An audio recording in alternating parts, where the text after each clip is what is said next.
In a crowded graduation hall, a black man stands quietly at the back, ignored, dismissed, mistaken for the janitor. But when the final award is announced, and his stepdaughter bursts into tears, the room goes still. The man everyone overlooked is called to the stage not for her, but for who he is. Stay until the end, because what happens next will challenge everything you thought you knew about present sacrifice and quiet heroism. Tell us, where in the world are you watching from, and what time of day is it right now? The auditorium at Belgrave University gleamed in the late afternoon light. Long beams of sun filtered through the arched windows, catching on polished wood floors and casting soft reflections across the white linen-covered tables. People moved through the reception hall in a kind of rehearsed elegance. Well-dressed parents with crisp suits and flowing dresses, professors in robes, proud grandparents clutching programs like prized certificates. Voices echoed in tidy, controlled laughter. It was the kind of moment meant for celebration, a neat closing paragraph on years of effort. And in the center of it all stood Amelia Cole, diploma in hand, her cap slightly tilted, the gold tassel catching the light just enough to make her seem taller than she felt. She kept her spine straight as she walked, the click of her low black heels steady and measured. Beside her walked Benjamin Cole, the man who had raised her since she was 10. He wore a navy blue blazer that had seen better years, khaki slacks pressed carefully that morning, and a pale green tie that Amelia had helped him adjust before they left the hotel. It still sat a little crooked at the collar, but he hadn't noticed, or maybe he had, and simply chose not to fix it. His shoes, though clean, were worn at the toes, soft, flattened leather that had spent more time working than walking carpets like these. Benjamin was a man who occupied space without demanding it. He walked with quiet dignity, not as someone who expected to belong here, but as someone who refused to shrink from it. As Amelia made her way across the reception area, her eyes moved ahead, but she could feel it before she saw it. That slight change in the air, the subtle pause in conversation, the shift of eyes. Her mother's side of the family, the Griffiths, stood in a loose circle near the refreshment table, each person perfectly composed, like part of a living portrait. Pearls, tailored jackets, polished shoes, and expressions that suggested patience more than joy. They were waiting not for Amelia, but to be seen waiting. As Amelia approached, a whisper traveled just fast enough to reach her ears, but soft enough to pretend it wasn't meant to. "Is that the electrician she brought?" The voice belonged to someone she barely remembered, a cousin of her mother's. Maybe the tone wasn't sharp, but it didn't need to be. A half laugh followed, muffled by a sip of sparkling water. "I thought her mom left him years ago. I heard he's just her stepfather. Married in. Doesn't really count, does it?" The words landed quietly but firmly, like pebbles tossed into shallow water. They didn't make a splash, but Amelia felt each one ripple through her ribs. She didn't stop walking. Her eyes stayed forward, but she felt her grip tighten slightly on the program in her hand. She didn't turn to see if Benjamin had heard. She already knew he had. She could feel the shift in his breathing, subtle as it was. She could sense the way his eyes dropped to the floor, just for a second, before rising again, as if nothing had touched him. That was his way. Always had been. Take the hit. Keep walking.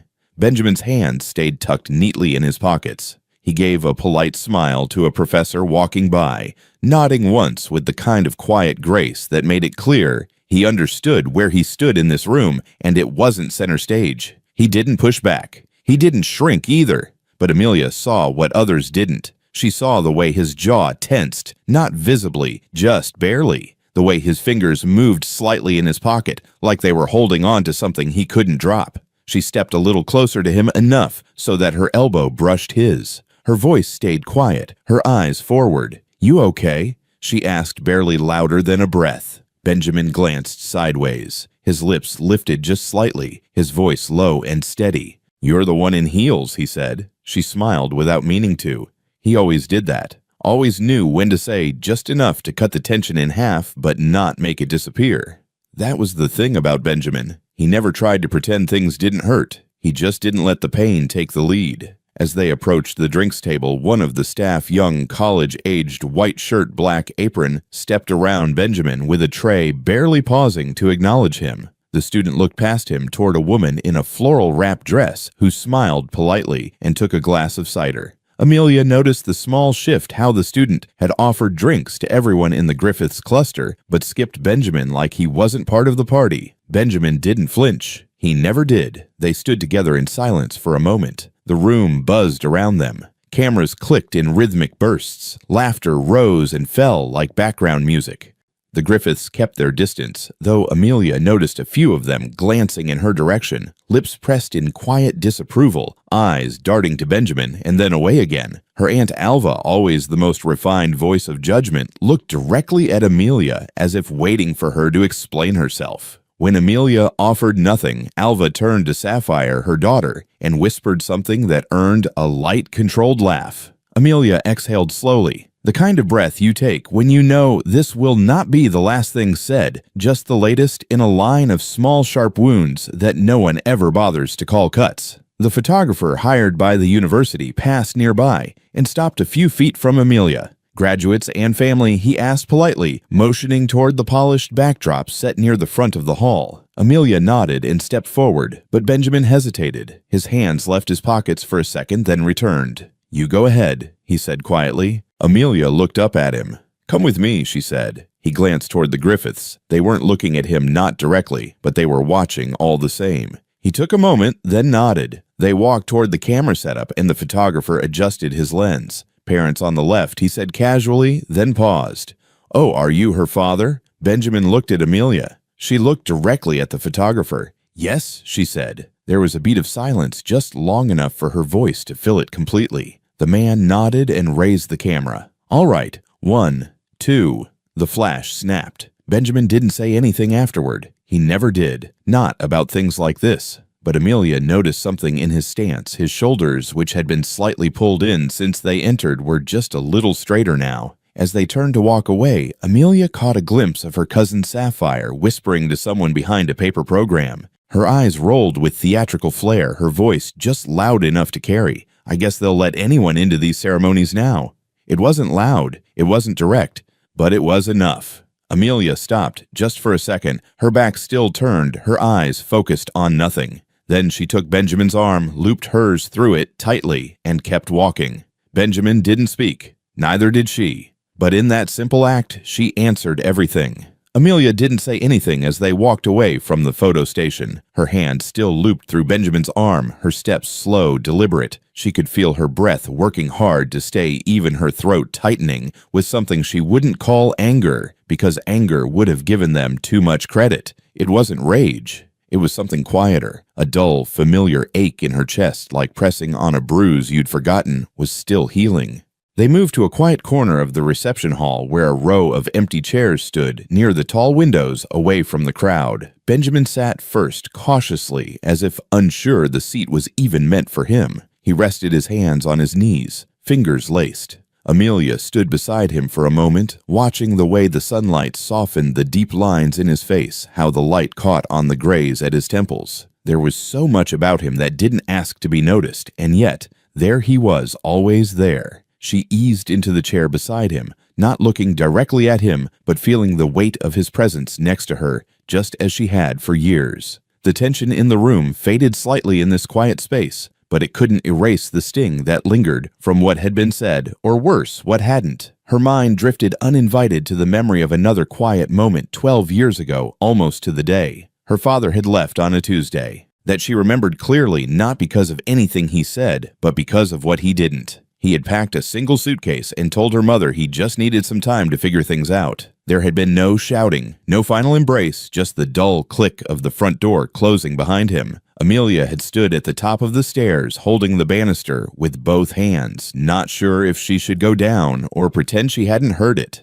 She waited for her mother to come looking for her, but no one did. The next morning, Benjamin had been the one to knock gently on her bedroom door. He didn't come in. He didn't call her kiddo or try to tell her things would be okay. He just said softly, "Breakfast is ready," and waited until he heard her footsteps before he walked away. She remembered entering the kitchen and seeing 2 bowls of oatmeal on the table, steam curling into the still air. Her mother wasn't there. Benjamin was standing at the counter pouring juice into a glass, his shoulders square, his back to her. She didn't speak. She didn't sit. He turned around, slowly held out the glass.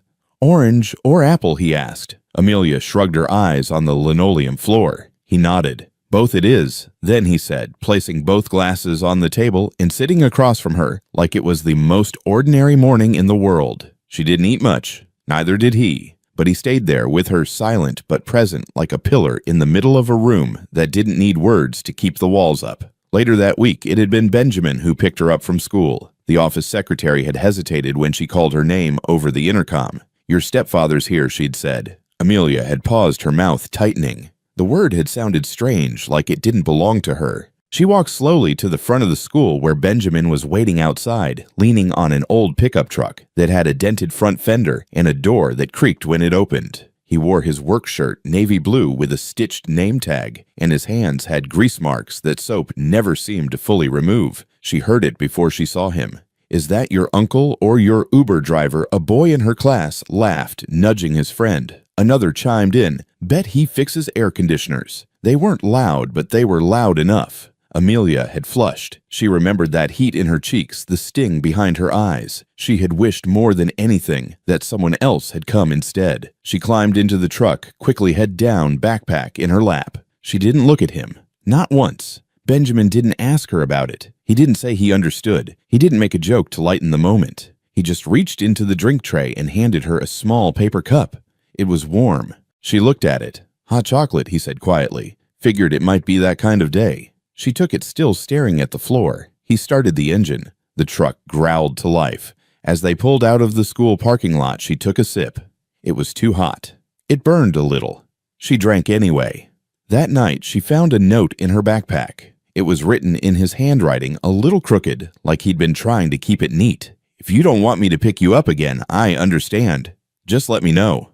I'll still make you hot chocolate when you get home." She never brought it up, never answered the note. But the next day she waited for him outside the school. That had been the start. Over the months, he began helping her with science fair projects, even though he said circuits gave him a headache. He spent an entire weekend turning the living room into a disaster zone of cardboard and wires, reading every instruction like it was a sacred text. She got third place. He cheered like she'd won the state championship. He fixed her nightlight after it shorted out. She hadn't asked. He sat through her violin recital. Even though she hit so many wrong notes, the conductor winced. He clapped like she was performing at Carnegie Hall. And every time her mother forgot a school meeting or missed a dentist appointment or spent another evening on the phone in the kitchen with the door closed, Benjamin never said a word. He just filled in the gaps one after another like it was part of some invisible contract only he had signed. Amelia blinked, pulled herself out of the memory. She was still sitting next to him now, back in the present, in the bright, echoing reception hall of her graduation.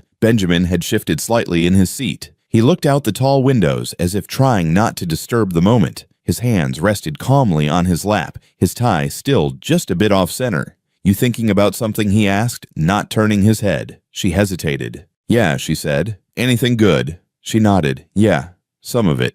He smiled faintly, the kind of smile that didn't press for more. She reached over and adjusted his tie. He let her.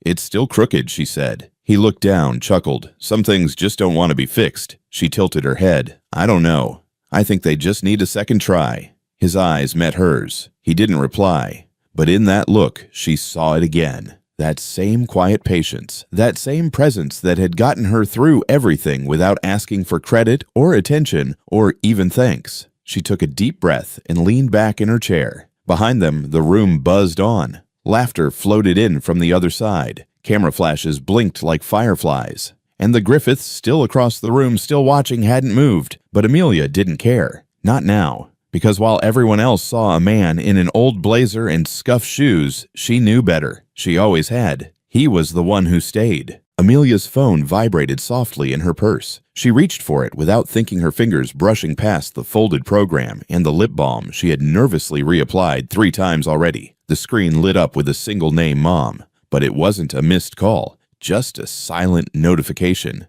No new messages. She stared at it for a moment, the kind of moment that stretches out longer than it deserves. Then she turned the phone face down on the table between them. Benjamin didn't ask. She could feel him there beside her, still calm, his legs slightly apart, his elbows resting on his knees in a relaxed but alert posture, the kind of stance that always made her think of him waiting outside parent-teacher meetings or leaning against the wall during school plays. She knew he had seen her check. He had seen the name, the lack of message, the silence that followed. But he didn't say anything, and that was somehow worse than if he had. Amelia picked the phone up again and stood. "I need some air," she said, her voice flat but not angry. Benjamin nodded, once didn't move to follow her, just said, "I'll be right here." She stepped out into the hallway. The air outside the reception room was cooler, quieter. The hallway was wide-lined with tall windows and framed certificates of academic excellence from past years. Her heels tapped softly against the floor as she moved to a small bench near the corner. She sat down and stared at the wall for a long second before unlocking her phone and dialing the number she knew by heart. It rang twice before Rosalind answered. Amelia, her mother's voice, came brisk, but not unfriendly. "I was just thinking of you. How's the ceremony?" Amelia hesitated. "Still going," she said. "Oh," Rosalind replied. "I hope everything went smoothly. I heard the chancellor can be terribly long-winded." Amelia let the pause hang. "You didn't call," she said quietly. I assumed you'd be busy. I didn't want to interrupt." "You didn't come." Rosalind's voice shifted slightly, the edge softening. "I told you, sweetie, I wasn't feeling well. Flying out just didn't make sense right now. I've had that sinus thing again," and with the pressure change, Amelia interrupted. "Is it because of him?" Another pause. Longer this time. Amelia Rosalind said, her tone slower now, almost careful. "This is not the time to revisit things that have already been settled. It's not settled for me." Rosalind exhaled. Amelia could hear it. That long, disappointed kind of breath, the kind someone gives when they're too tired to argue, but too proud to concede. "I know you're close with him," she said finally. "But that chapter of my life, he raised me." Amelia said, "I know." "Do you?" Rosalind didn't answer right away. Her silence wasn't cold, but it was rehearsed, the kind of silence you develop over years of choosing what not to deal with. "I'm happy for you," she said, "for your graduation. That's what today is about." Amelia closed her eyes. "Okay, I'll send something later this week," Rosalind added. "A card, maybe something for the apartment. Thanks." They ended the call with a clipped goodbye. Not warm, not cruel, just finished. Amelia sat there for another minute, the phone resting in her lap, the buzz of the overhead lights faint in the background. When she returned to the hall, Benjamin was still there, just as he said he would be, seated in the same chair, hands folded loosely. He glanced at her but didn't ask anything. She sat beside him. Her posture straightened automatically, but her hands were tight in her lap. Benjamin looked forward, not at her, and for a moment he let the quiet hang there. He had never liked filling silences just to keep people comfortable. He didn't need to ask to know the call hadn't gone well. He remembered Rosalind the way you remember a place you once stayed when the world felt unstable. Not because it was home, but because it had walls and a roof, and for a while that was enough. He had never resented her. Not truly. He had loved her. Or at least, he had tried to. She was beautiful in the kind of way people notice posture, perfect smile, polished, the kind of woman who walked into a room and made people check their posture. When she had asked him to dinner the first time, he thought it was a mistake. He had double-checked the message twice, but she had looked at him with those sharp eyes and said, "I know what I'm doing." And maybe she did. Maybe at the time she was tired of always being around men who only knew how to pretend. Benjamin never pretended. He was real solid, predictable in the ways that mattered. He never made promises he couldn't keep. He showed up.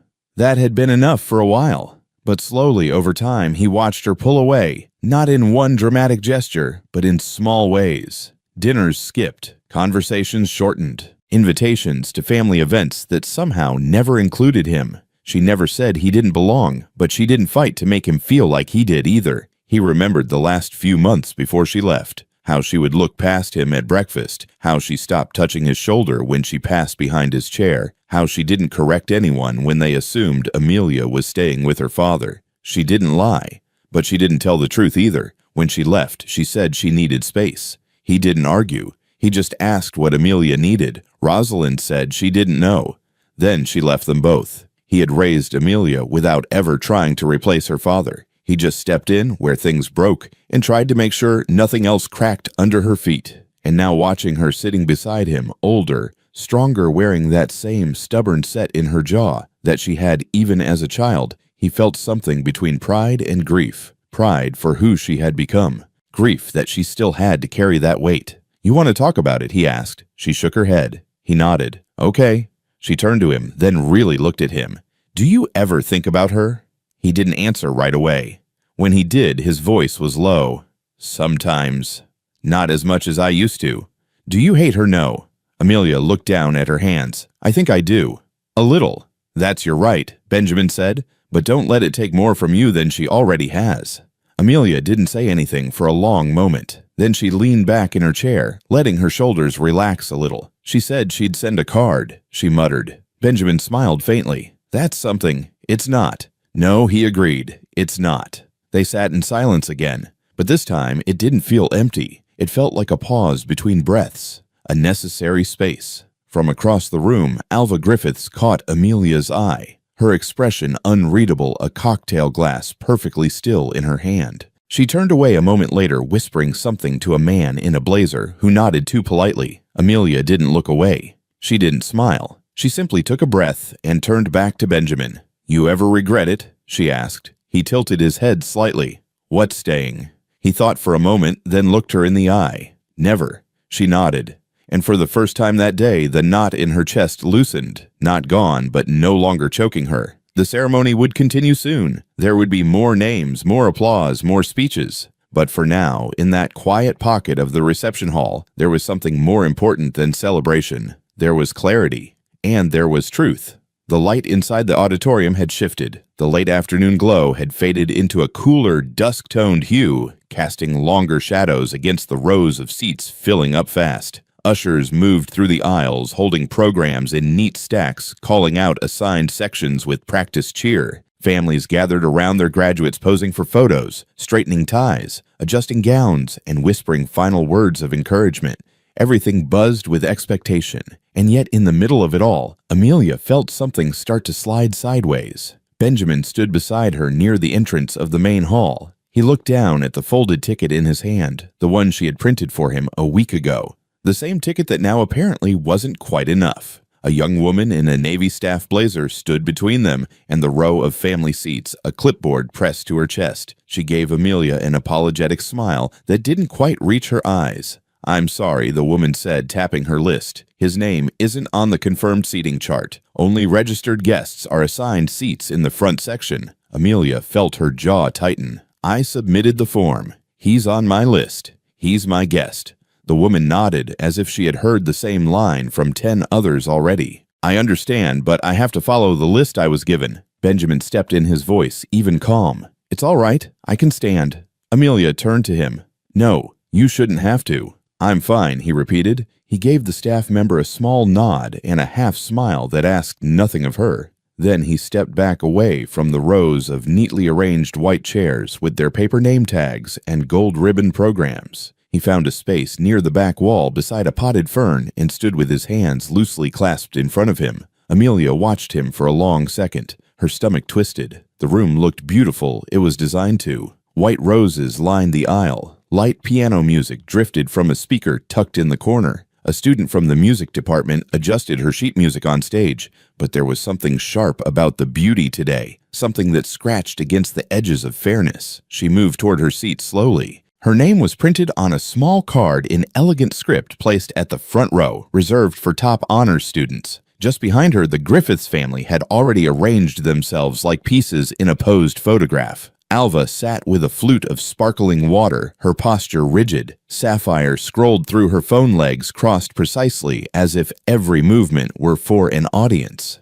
As Amelia lowered herself into her seat, she heard it not loud but close enough. "He knows his place, at least," Sapphire whispered to Alva. Alva didn't respond with words, just a slow, tight nod. Amelia didn't turn around. Her eyes stayed forward, but her fingers pressed hard against her knees, her nails biting into the fabric of her dress. She wanted to say something. She always did, but the moment never seemed to invite it. The seat beside hers remained empty. Out of the corner of her eye, she could still see Benjamin standing alone. He wasn't looking at her. He looked ahead, focused on the stage on the podium where the chancellor would soon speak. His expression was quiet, unreadable to anyone who didn't know him, but Amelia did. She knew that stance. She knew that stillness. She had seen it at violin recitals, at science fairs, at parent-teacher nights, when he had sat quietly in a room of strangers, never fully acknowledged, never addressed directly. He was used to being the shadow at the edge of the frame, but just because he'd learned to live with it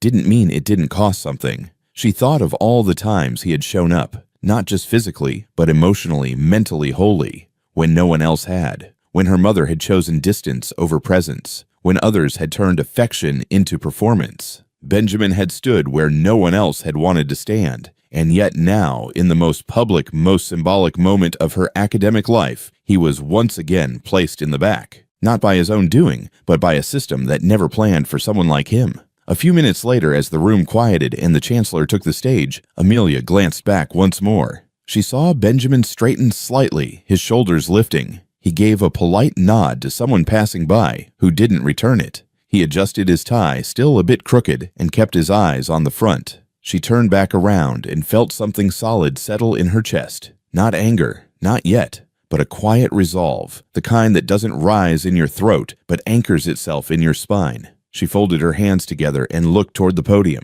They could keep him at the back of the room. But she knew exactly who had stood at the center of her life. The auditorium had settled into a steady hum. The main doors were closed now, and the air had shifted into that familiar mix of reverence and mild restlessness that precedes official ceremonies. Benjamin remained near the pillar by the side wall, a fixed point amid the movement around him. No one asked him to move. No one asked if he needed a seat. But no one looked entirely comfortable standing near him either. He held his program loosely at his side, his posture relaxed but not passive. From where he stood, he had a clear view of the stage of Amelia sitting upright in her row, her eyes scanning the crowd, occasionally pausing on him each time just for a moment. He did not return the glance every time, but when he did, he smiled. A small one, the kind that said he saw her, and that was enough. Professor Michael Howard was not part of the ceremony that day. His name wasn't listed on the speaker schedule or printed in the program, but he had shown up anyway, wearing a blazer over his corduroy shirt, holding a single envelope in his inner pocket. He'd been teaching at Belgrave for over 20 years, and during that time, he had seen dozens of graduations, heard hundreds of speeches, but something about this one had kept him from skipping it. Maybe it was a conversation he remembered from a hallway 6 years ago, when Amelia had nervously pitched her thesis idea after class, and he'd seen a man, Benjamin, waiting quietly outside the building, arms crossed, not pacing, not checking his watch, just waiting with a patience you didn't often see anymore. Howard spotted him now and walked over. He didn't hesitate, didn't scan for approval. He simply approached, extended his hand, and said in a low voice, "I'm glad you came." Benjamin looked up surprised, but calm. He shook the hand. "Thank you," he replied. "Nice to see you again." Howard smiled. "You were always there. Weren't you back of the room? Volunteer nights, student tutoring. I remember seeing you fix the heater in the lounge one winter. No one ever said thank you. But I saw it." Benjamin didn't shift. He nodded once. "It needed fixing." Howard chuckled. "Funny thing about places like this, we're good at naming buildings after donors, but not so good at remembering who kept the lights on." Benjamin offered a small nod, but his expression didn't change. Howard hesitated, then added, "I hope today changes that. I hope people see what I've seen." Benjamin looked at him. "That's not why I came." Howard's voice softened. "I know. That's why it matters." The conversation ended without fanfare. Howard gave a respectful nod and returned to his seat near the faculty section. Benjamin remained standing. A few minutes later, a security officer, one of the campus veterans who had been working these events for years, made his usual slow walk through the side aisles. He recognized Benjamin immediately, paused, nodded. "Didn't expect to see you again," the officer said under his breath. Benjamin smiled faintly. "Didn't expect to be here." "Still walking in and out like a ghost," the officer said. "You know my cousin still talks about that night class you used to help out with. Said he would have failed stats if not for you." Benjamin gave a light shrug. "He did the work." The officer laughed once and patted him on the arm. "Some of us noticed, even if we didn't say it." Benjamin nodded in thanks. The officer moved on. Not far from them, near the back entrance, the director of the university's outreach scholarship program sat flipping through her notes. She was reviewing a speech she might have to give, depending on timing. When she looked up, her eyes caught Benjamin's silhouette against the light from the windows. For a brief second, her expression changed. Recognition, then understanding. She didn't stand, didn't wave, but she gave a single slow nod. And though no one else saw it, Benjamin did. And that was enough. Amelia, still seated near the center aisle, caught fragments of all of this in the periphery. The handshake, the officer's pause, the small nod. She didn't speak, but she felt the knot in her chest loosen slightly. For years she had watched him move through spaces like this, respected by those who knew better, ignored by those who didn't want to know.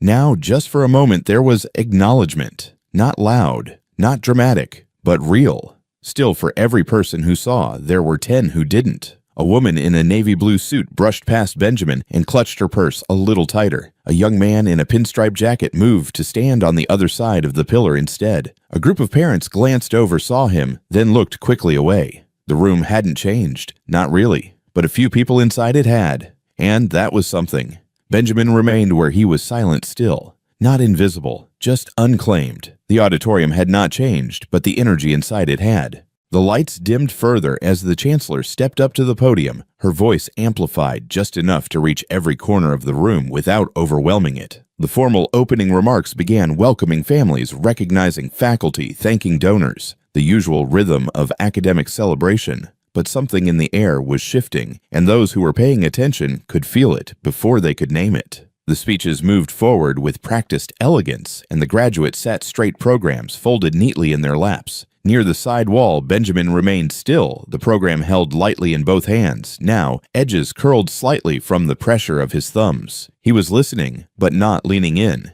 He was present, but not part of the frame. Then the student speaker was introduced, a tall young woman with a confident gait, a calm presence, and a voice trained for clarity. Her name was Clara Mendoza. Amelia had seen her around campus but never spoken to her. Clara was known for her resilience, her volunteer work, her thoughtful writing. She reached the podium and took a slow breath before speaking. The room stilled. "I want to thank this institution," she began, "for giving people like me a place to grow, to be challenged, to matter. But before I speak about today, I want to tell you a story that's been with me for almost 10 years. A story I've never shared in public until now."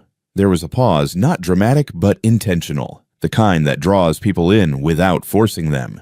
Benjamin shifted slightly. Amelia noticed. Clara continued. "When I was 14, I was riding the subway home with my brother. We were on the lower platform of the 7th Street station. It was cold, and I remember arguing with him over who would carry the backpack. Then everything went black." A rustle moved through the room, not of discomfort but attention. Clara's tone stayed steady. "There was a sound I can't describe, like metal screaming, then smoke, then panic. People started running. Some were hurt, some were trapped. I couldn't breathe. I couldn't see. I remember reaching out and feeling nothing but the floor. I thought I was going to die there." In the side aisle, Benjamin's fingers curled slightly around the folded edges of his program. His shoulders rose just once and settled. He didn't blink. "But then," Clara said, her voice tightening, "2 hands grabbed me, firm, steady hands. They didn't shake. They didn't rush. They pulled me up, dragged me away from the fire. I remember coughing so hard I couldn't speak. I didn't see his face. But I remember his jacket. It was too big, and it smelled faintly of engine grease and old fabric softener. He had on work boots, scuffed at the toes. One of the laces was taped together with electrical tape. His hands were dark, strong, like someone who works with tools every day. He held me like I was glass, and the world was falling apart." Gasps echoed softly from scattered rows. A few audience members exchanged glances. One whispered, "That was the Subway Samaritan story." Clara nodded as if she heard them. "I never found out who he was. The news ran stories for weeks looking for him, but he never came forward. No interviews, no credit. Just silence. And I carried that story with me. I carry it still. And today, as I stand here, I want to say thank you, even if he never hears it. Thank you for saving my life." A long pause followed her final words, the kind that sits in the air like a held breath. The chancellor stepped forward and thanked Clara for her powerful message. Applause followed, measured, respectful, slightly delayed, as people absorbed what they'd heard. Amelia was not clapping. She was watching Benjamin. He had not moved. His hands were still, but his jaw was set. His eyes were not blinking as often. And there was a tension in his posture she had seen before once when she was 16 and had come home crying after a teacher assumed she had cheated on her exam because her last name didn't match her GPA. She turned toward him more fully now, her breath slowing. She had never heard this story before, but something about the details, the timing, the way Clara described those hands, it wasn't evidence. It was instinct. It was the way you know your house by sound in the dark. She looked at him for confirmation. He didn't look back. Near the back of the hall, someone else whispered, Didn't he pull out like 8 people, I remember? They said he vanished before anyone could talk to him. Another voice chimed in. They said he used his shirt to stop someone's bleeding. Didn't even leave a name. Benjamin stood in profile, his eyes on the stage, but his grip on the program had deepened. The crease now ran sharp along the centerfold. His feet were planted shoulder-width apart. Still calm, still silent. But Amelia saw everything. The restraint, the memory flickering just behind his eyes. The emotion pushed deep where it couldn't interrupt the moment. He didn't need to say a word, and she didn't need to ask. Back on stage, Clara had taken her seat again, and the ceremony resumed. Names were called. Degrees announced. The air slowly reset itself as if pretending it hadn't just touched something sacred. But Amelia couldn't go back to the program. Not yet. Her mind replayed Clara's words. Her heart pounded louder than the applause, and for the first time since this morning, she realized she might not know everything about the man who raised her. Benjamin remained by the wall. The room moved on, but the story had already been planted, and the story was not done. The program resumed with a steady rhythm. Names continued to be read, graduates filed across the stage, handshakes exchanged, smiles posed for cameras. Parents clapped, some standing awkwardly for quick pictures, others dabbing at proud tears. The ceremony was moving forward the way such ceremonies always do, predictably, with reverence and formality. But for Amelia, everything had changed. The words Clara Mendoza had spoken still echoed in her chest, tightening around her ribs. She kept glancing toward Benjamin, who stood just where he had before. Back straight, shoulders relaxed, but his grip on the program had not loosened. There was something brewing under that stillness, now something unspoken and heavy. Then the chancellor returned to the podium. She adjusted the microphone slowly and paused, letting the silence settle across the room. She did not open the program again. Instead, she looked out across the audience and smiled gently. Warm measured the kind of smile that told everyone something unscripted was coming. Before we close today's celebration, she began, her voice carrying clearly without being loud. We have one final recognition. Amelia sat up straighter. So did several faculty members. Even a few parents paused mid-conversation. The chancellor continued. This award is not printed in your program. It is a special commendation, one reserved for rare individuals who embody the spirit of integrity, selflessness, and enduring impact on our community. The room hushed. Chairs stopped shifting. A few people leaned forward slightly, sensing a moment. For months, we worked quietly to confirm details, the chancellor said. For years, many of us only knew pieces of a larger story. But what we've learned over time is that some heroes do not step into the spotlight, they require us to bring the light to them. A quiet ripple of curiosity passed through the room. Over a decade ago, she said, during a tragic incident in the 7th Street subway station, one man without any formal training, without protective gear, rushed into danger while others fled. He pulled victims from wreckage, performed first aid, using nothing but his shirt and his hands, and then disappeared before authorities arrived. He gave no name, claimed no recognition, and quietly walked away. Murmurs began. A few whispered, "Is this about the subway Samaritan?" Since then, the chancellor said, her voice warming, that story has lived in fragments. But recently, through our alumni outreach program and a series of scholarship endowments traced back to anonymous donors, we found a name. Amelia's pulse quickened. Her hand tightened around the armrest.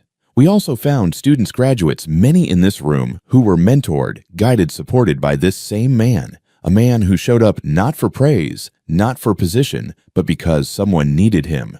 She paused. He never asked for a seat at the table. He often didn't get one. He didn't wear the clothes that got noticed. He didn't carry a title. But his presence changed lives. One of those lives is a graduate sitting here today, and countless others have been shaped by his quiet strength. Amelia could barely breathe. Her heart beat so hard it felt like it was echoing off the walls. Ladies and gentlemen, the chancellor said, looking out toward the back of the auditorium where he still stood, please join me in honoring Mr. Benjamin Cole. The name dropped into the room like a stone into water. For a second, everything was still. Then slowly, a few heads turned, a few gasps barely audible, then silence again.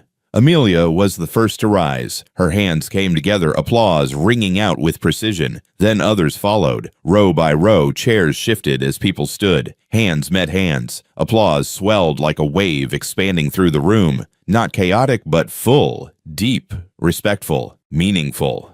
Benjamin didn't move at first. His eyes widened just slightly. He looked at the Chancellor, then at Amelia. The noise around him grew, but he stood frozen, as if trying to understand if this was truly meant for him. From the front, Amelia nodded once firm, steady, her eyes glassy with pride. And slowly, Benjamin took a step forward. He walked down the aisle, not with swagger, not with self-consciousness, but with quiet clarity. His shoes tapped against the floor, soft but deliberate. The applause did not fade. If anything, it grew louder, richer, as people saw what they had missed before. The man they had mistaken for a janitor or a driver was walking toward the stage. The Griffith family remained seated. Alva's mouth was slightly open. Sapphire had her eyes fixed on her program, now crumpled in her grip. Rosalind, watching remotely from home, leaned closer to her screen, frozen. Benjamin reached the steps. A faculty member extended a hand to help him up. He nodded politely but climbed unassisted. His movements were precise, cautious, but strong. The Chancellor stepped aside and gestured toward the microphone. Benjamin stood before it, blinking once. The applause still filled the room. He waited, not asking for silence, but letting it settle on its own. And slowly, the room quieted. The claps faded. Phones stopped recording. Even the air seemed to pause. He cleared his throat. "I wasn't expecting this," he said, his voice calm, worn, but firm. "I came here today just to see my daughter graduate." He glanced toward Amelia. Her eyes met his. "I'm not good with speeches, but I'll say this. I didn't do what I did that day for a plaque. I didn't run into that subway for a thank you. I just saw people who needed help, and I was close. That's it." There was a long breath across the crowd. "I don't have a fancy degree," he said. "I didn't finish school myself, but I believe in showing up. Not once, not when it's convenient. Always, every time. That's what someone did for me, and that's what I've tried to do for others." He looked down for a second, then back at the crowd. "You don't need a title to be someone's reason to keep going. Sometimes you just need to stay." He stepped back.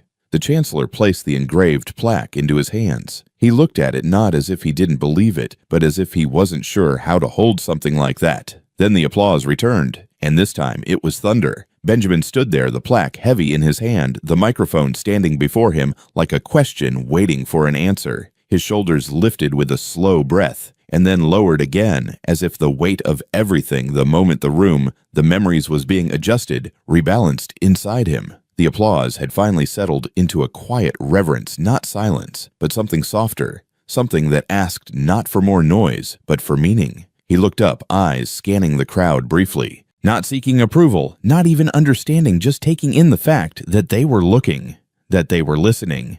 That for the first time in a long time, they weren't looking past him. "I'm not used to this," he began, voice low but clear. "I don't speak in front of crowds. I wasn't raised to talk a lot about myself. I was raised to work to show up and to stay quiet, unless something really needed saying."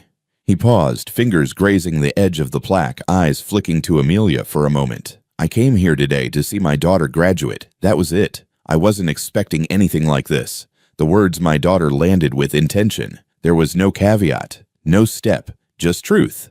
"I know some of you probably looked at me earlier today and didn't think much. I get it. I'm not wearing anything fancy. My suit's a little loose. My shoes are old. I know how people see me. I've seen it all my life. I've heard the whispers." A few people in the audience shifted, some visibly uncomfortable. He didn't soften. "But that's not why I'm standing here. I'm standing here because someone decided to look deeper. Someone remembered. Someone saw what most people never bothered to ask about." He adjusted the microphone slightly. "The day of that subway explosion, I didn't think. I heard the blast. I saw the smoke. People were running, screaming. And I just moved. I didn't stop to wonder who they were or what could happen to me. I just saw someone's kid under concrete and thought, if I don't help, who will the auditorium was still. I left after the paramedics showed up because I didn't want the attention. I figured the people who needed help got it, and that was enough. But even after that, I couldn't forget it. I'd see their faces in my sleep sometimes. And I knew I had to do something more. So when I could, I gave back. Quietly, anonymously. I helped fund some of the programs at this school, the ones that gave folks like me a chance. Not because I had money to spare. I didn't. But because I remembered what it felt like to need help and have no one show up." He swallowed. His hand gripped the edge of the lectern for a moment. "And then there's Amelia," he said. "She was 10 when her father left. Just left. One bag and a lie about needing time. I remember her face that day. She didn't cry. Not then. She just sat on the couch, small and angry and quiet, waiting for someone to come back. Her mom, well, she had her own way of dealing, but I knew right then what I had to do. He looked straight ahead. I didn't try to replace her father. I didn't try to be the man he should have been. I just stayed. I made her breakfast. I drove her to school. I helped with her science fair projects even though I didn't finish high school myself. I read books with her real slow even when I stumbled on the words. I sat through her violin recitals and I clapped even when she hit the wrong notes. I showed up.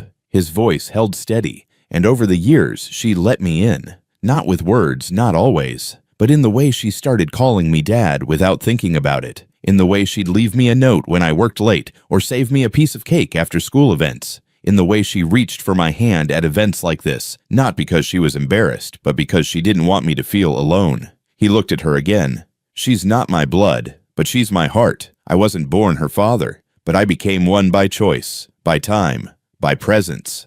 Amelia's hands were clenched tightly in her lap, eyes locked on him, her breathing shallow, steady. I don't need this plaque, he said quietly, not to know what I've done, not to feel proud of who she's become. But maybe it's good that someone said it out loud. Maybe it's good for the people who never asked, never saw. Maybe it's time they did. He paused one final time. I never thought people noticed, but I guess they do. With that, Benjamin stepped back. He did not bow. He did not smile broadly. He simply nodded once and stepped away from the microphone as the applause built again, this time not in a wave, but in a storm. A standing ovation followed, louder, more unified than before. People who had been silent earlier now stood, clapped with both hands, some with tears running down their cheeks. Professors, staff, students, strangers. The ones who had once looked through him now stood for him. And Amelia, standing too, felt her chest lift with a pride so immense it left her breathless. Behind her, Alva Griffiths sat motionless, her hands folded tightly in her lap. Sapphire glanced down, eyes red. And somewhere far from the room, Rosalind Griffiths watched from her screen, not moving her face, unreadable lips pressed thin, but her eyes glassed over. Benjamin left the stage with the same slow walk he'd entered, but this time every step landed differently. Every step echoed with the sound of acknowledgement, of truth heard, of years unseen now visible, and he did not walk alone. As he stepped down from the stage and walked slowly back toward the edge of the hall, Amelia stepped into the aisle and met him halfway. She didn't speak. She didn't need to. Her arms wrapped around him in a tight, quiet hug, and they stood there in the aisle, father and daughter, not by law, but by everything that ever mattered more. The applause still echoed in some corners of the hall, but near the reserved family section, a different kind of silence had settled thick, awkward, and inescapable. Alva Griffiths, once so poised in her posture and sharp in her observations, sat motionless. Her hands, which had earlier clutched a flute of sparkling cider with aristocratic indifference, now rested quietly in her lap. She didn't look at Amelia. She didn't look at Benjamin. Her gaze was fixed somewhere between the floor tiles and her own shoes, as if unwilling to face the reality she'd spent years sneering at. Sapphire, seated beside her, shifted uncomfortably. The same girl who had whispered about Benjamin's shoes now seemed much smaller in her chair. Her polished expression dulled into something more human uncertainty. Her brows were furrowed, her lips parted slightly. Then she leaned toward her father and whispered, "Why didn't we ever hear about him before?" Her father, a man usually eager to lecture or assert, merely sighed through his nose and stared forward. He had no answer, none that would sound right anymore. From behind their row, a woman, one of the Griffiths' cousins who earlier had laughed about Benjamin looking like the maintenance crew, stood up, slowly hesitated, then walked around the side of the aisle. Her heels tapped softly against the floor. Her face was taut eyes darting between Benjamin and the floor, as though her own voice might betray her. She finally reached him, just as he was preparing to leave the aisle with Amelia. "Excuse me," she said barely above a whisper. I didn't know."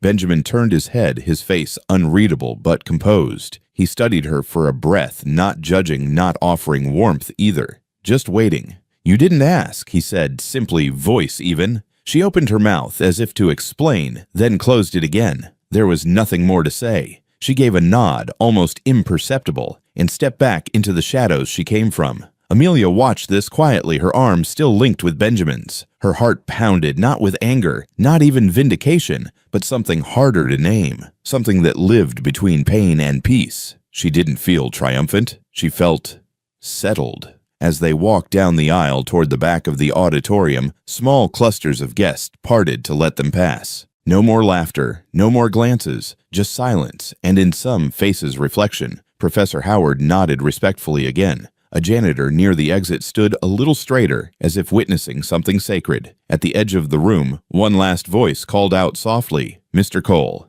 It was Dean Russell, who had stepped forward from the front row, his expression warm, deliberate. "Please join us. We've arranged a seat for you." "Next to Amelia." "It's where you've always belonged." Benjamin blinked slightly, caught off guard. He glanced at Amelia, who gave a small nod of encouragement, her hand gently squeezing his arm.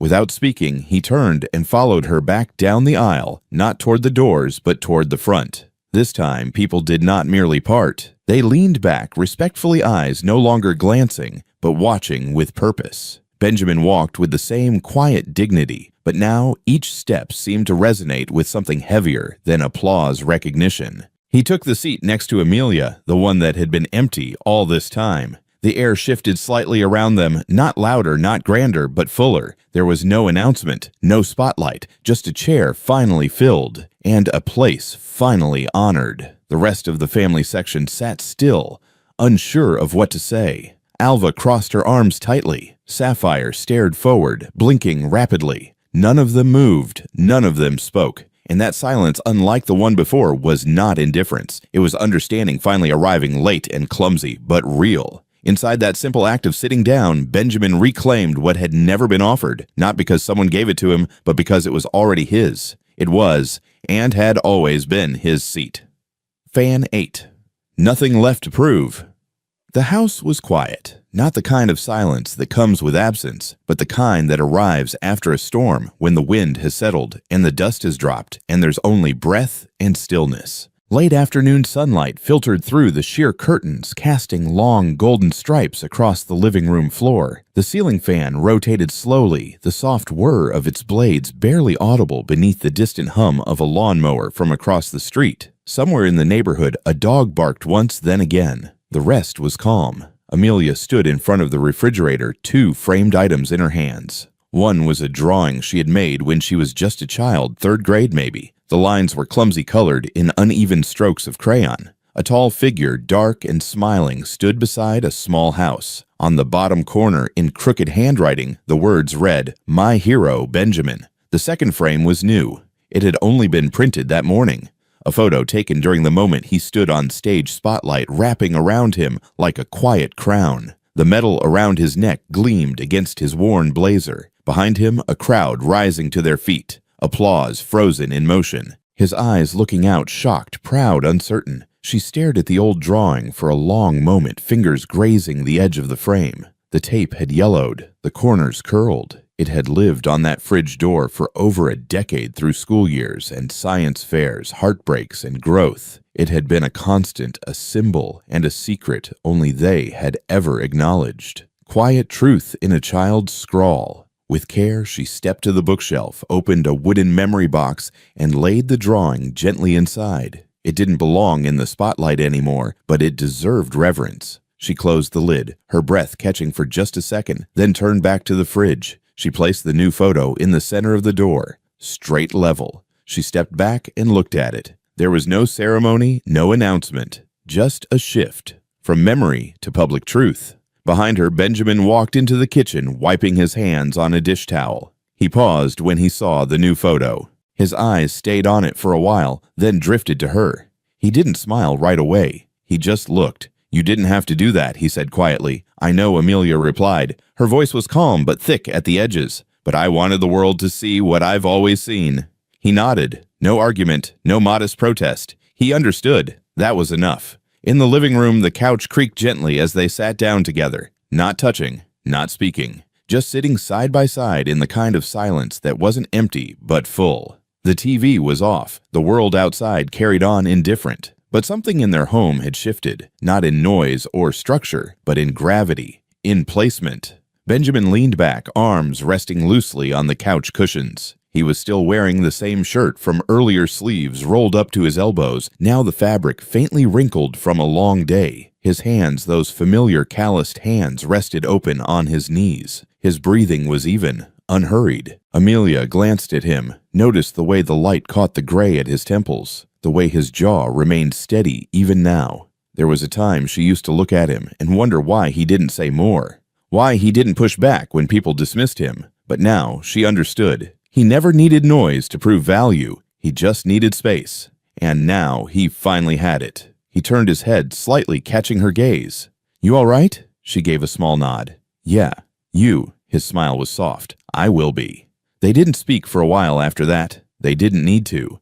Outside, children's laughter echoed faintly from somewhere down the street. The scent of the half-eaten chocolate cake still lingered in the air. The same kind Benjamin always picked up when there was something worth celebrating, even if it was just making it through a hard week. Amelia rose after a few minutes and walked over to the cake. She cut a slice, then another, carried them back to the coffee table, and handed one to him. He took it with a simple thanks, and they ate in silence, forks tapping lightly against the plates. As they finished, she looked around the room. It wasn't grand. The couch was older. The rug had a small tear on the edge, but every inch of it was home. Every scratch on the coffee table, every picture on the wall, they told the story of a man who didn't build a mansion, but built something stronger, a life that held. She leaned her head against the back of the couch and closed her eyes for a second. "You know," she said softly, "I used to be angry about it, that people didn't see you, that they thought you were just background." He didn't respond right away. When he did, it was without bitterness. People see what they want to see. Some folks need a stage to understand.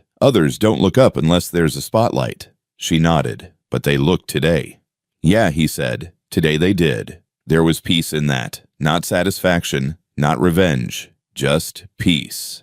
The sun dipped lower shadows, lengthening across the floor. The moment didn't try to be profound. It just was. No camera flashes, no speeches. Just a girl and her father sitting in a room filled with quiet pride. Nothing more needed to be said, because in that space, in that stillness, everything had finally been heard. If you're still here listening until the very end, thank you.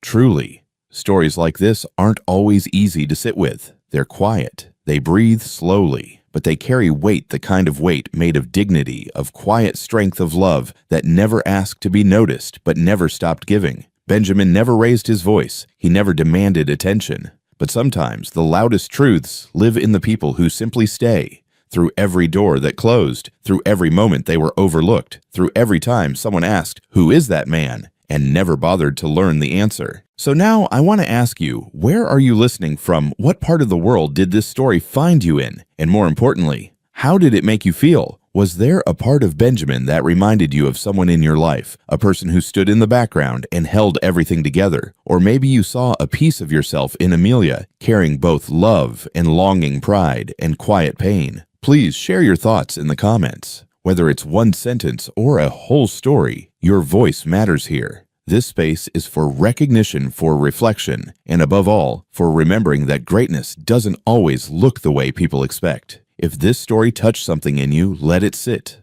let it breathe, and when you're ready, we'll be here for the next one. Join us to share meaningful stories by hitting the like and subscribe buttons. Don't forget to turn on the notification bell to start your day with profound lessons and heartfelt empathy.